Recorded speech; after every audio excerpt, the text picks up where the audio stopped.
My mother-in-law stared intently at the allergy test results.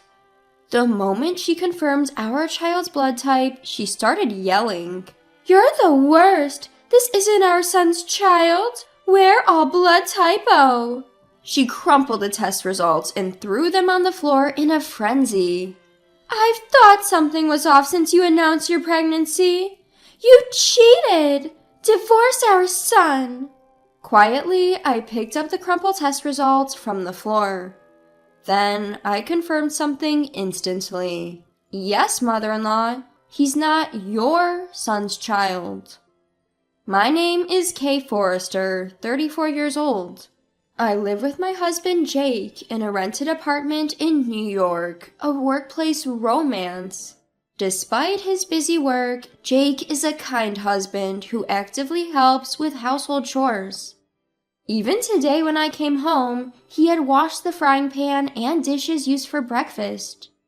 "Welcome back. Try not to push yourself too hard with the overtime. You won't be able to handle it, Kay."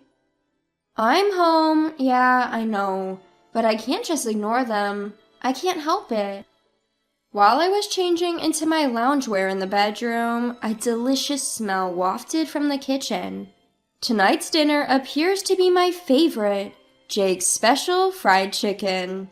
I grabbed a can of beer from the fridge, glanced at the calendar on the wall, and noticed a big circle around the 10th. Oh, I'd completely forgotten, but next Friday is our 7th wedding anniversary. Let's go out for dinner next Friday. I feel like eating French for a change. "I thought you might say that. I've already made a reservation at a French restaurant in Manhattan." "Really? Thank you. I'm so excited." As I stuffed my mouth full of fried chicken, I deeply reflected on the 7 years that have passed since we got married. We don't have children. I thought getting pregnant would come naturally once married. But I didn't get pregnant even after 1 year or 2 years. My sister, who married 4 years after me, is now a mother of 2, and my friends were getting pregnant one after another.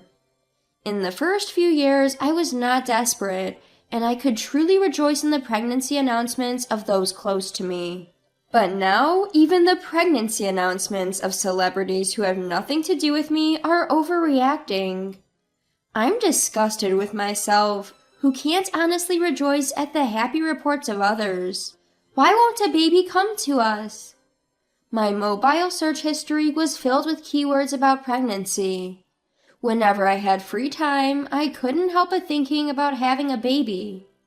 Adding fuel to the fire was my mother-in-law. It seems that the word taboo does not exist in her dictionary. She suddenly barged into our apartment the other day, making sarcastic remarks about our childlessness and urging us to divorce. "Kay, when are you planning to get pregnant? I'm tired of waiting." "Well, this is something we can't control. I'm trying my best, you know." "Don't you feel sorry for Jake because he can't become a father?" As a matter of fact, I too want to see Jake becoming a father soon. "If you really feel that way, why don't you divorce him? I believe there's someone more suitable for Jake. If he marries a healthy woman who can bear children, he'd become a father in no time." Facing such harsh words with a straight face, I managed to get by all this time thanks to Jake and my father-in-law. They've always stood up for me. If anything, they seemed to be exasperated with the mother-in-law who was obsessed with wanting grandchildren.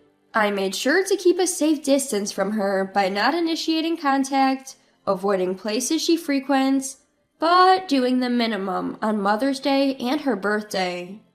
One night, as usual, Jake and I were watching TV after dinner.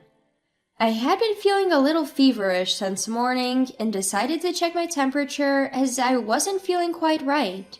It was slightly elevated at 99.5 degrees Fahrenheit. I tend to feel under the weather before my period. Upon checking my period tracking app, I realized that my period was late this month. Hurriedly, I used the pregnancy test that I had stored in the bathroom cabinet, and, to my surprise, It showed the two distinct lines indicating a positive result. Jake, look at this!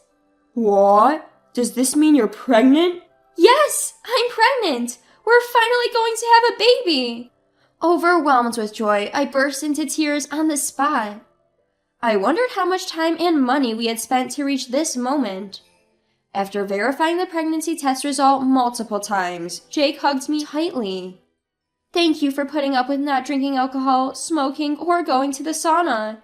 Starting today, you're free to drink and hit the sauna.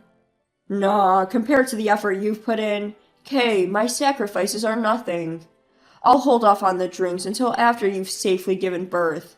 I'm already looking forward to the celebratory drink. A few days later, we visited the gynecologist, where the pregnancy was confirmed. There's a baby in my belly.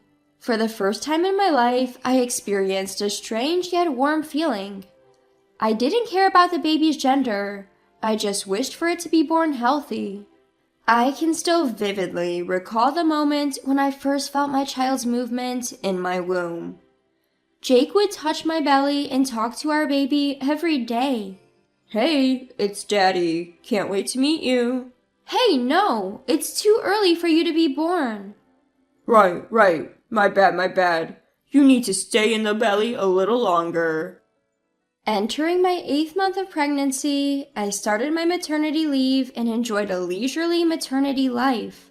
I was at home watching a movie with Jake when I felt my pants getting soaked rapidly with a popping sound. I instantly knew that my water broke. When I called the general hospital where I was to give birth, I was told to come right away, so we headed there by taxi. Finally, I was about to meet my child. Excitement was more predominant than nervousness. Upon arrival at the hospital, my labor pains began.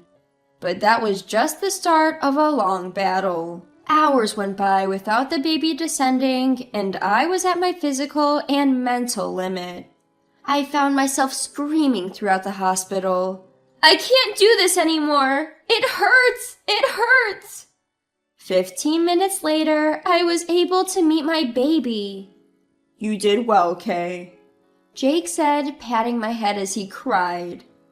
He's adorable, our baby. The newborn baby was so tiny and fragile that I felt I could break it if I touched it. It was the most precious sight. Just a moment ago, this little one was inside my belly. A tear rolled down my cheek. While holding my tiny, soft child's finger, I was certain I could do anything for this child. Though born prematurely due to my water breaking early and a low birth weight, the child grew healthily after that. Time flew, and a few months later, it was time for the preschool debut.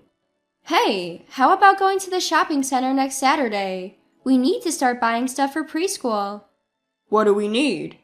You know, a backpack, water bottle, lunchbox, that sort of stuff. Don't they serve lunch at the preschool? I think it depends on the place, right? Shouldn't we get an allergy test done before starting preschool? Huh? But we'll be packing lunch, right? Yes, but they provide snacks at preschool. Both of us have food allergies, don't we? We need to check if that has been passed on. You're right. It's a concern. Yeah, let's take our child for an allergy test soon. And the following week, we took our child to the hospital for an allergy test. There was a section of the questionnaire asking if we wanted to check the blood type as well. The blood type check was free. We decided to go for it since it was included. The test results would be sent to us by email later. The world has indeed become very convenient. A few days later, when I returned from shopping, there was an envelope in our mailbox. The allergy test results had arrived. After washing my hands, I immediately opened the envelope to check the results. As expected, our child seems to have a few food allergies. I felt a bit guilty about this, but it's okay. Jake and I both have a lot of knowledge about food allergies. Now there are many alternative foods and allergy-friendly foods available, and some children's allergic reactions lessen as they grow. I put the test results on the refrigerator door with a magnet so that Jake can check the results later. Alright, I think I'll start preparing dinner. As I put away the groceries I bought, the doorbell rang. Checking the footage of the front porch, I found my in-laws unexpectedly standing there. Frustrated by their unannounced visit, I opened the front door. Hello, father-in-law, mother-in-law. It's been a while. Kay, we're sorry for dropping by unannounced. I told Lisa that we should have informed you in advance. We don't need to inform anyone when visiting our own son's house. Now please let us see our grandchild. My mother-in-law barged in, spreading out the children's clothes and toys that she was holding in her arms all over the living room. All high-end stuff. My mother-in-law is a brand fanatic, the complete opposite of me, who has no interest in luxury brands. I started boiling water to make tea for my in-laws. Wait a minute, Kay. What are you doing? Oh, I'm just about to serve tea. Please wait a moment. I don't want to drink such cheap tea. Don't you have any other beverages? My mother-in-law said and confidently walked over to the fridge. And then she froze in front of it. She was intently staring at the allergy test results paper stuck on it. What's this? Oh, we thought of having an allergy test done before our child starts preschool. That's not what I meant. I'm talking about this blood type. Huh? I shifted my gaze to the blood type next to our child's name. There it said type A. My mother-in-law, her face turning beet red, started yelling at me. Kay, you are the worst! Calm down, please, mother-in-law. How can I stay calm? This is not our son's child. All of us are type O. With a burst of anger, my mother-in-law crumpled up the test results paper and threw it on the floor.